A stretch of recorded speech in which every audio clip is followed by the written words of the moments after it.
Hi, we're going to talk about the important abbreviations used in renal physiology. So let's start with important concentrations. So we see over here, if we want to look at plasma concentration of solute X, we would use P subscript X.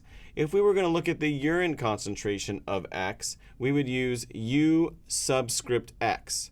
Now, we're talking about flow rate in the urine, how much urine is coming out per unit time. We use V for volume of urine with a dot on top of it to indicate it's a flow rate. So we have V dot.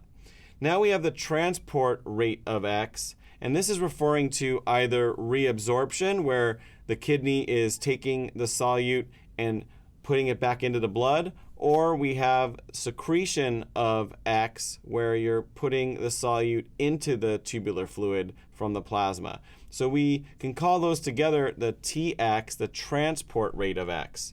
Now, what kinds of units do we use? Well, right over here are some examples. For plasma and urine concentrations, we can either be looking at milligram per deciliter, milligram per mil, millimole per liter, or milliosmoles per kilogram if we're looking at plasma and urine osmolality.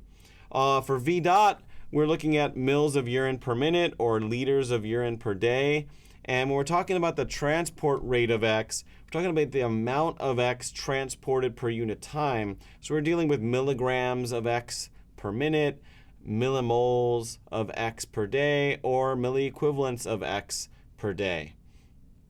And now that we have all the abbreviations down, we're now going to put them together and go and talk about some important concepts in renal physiology.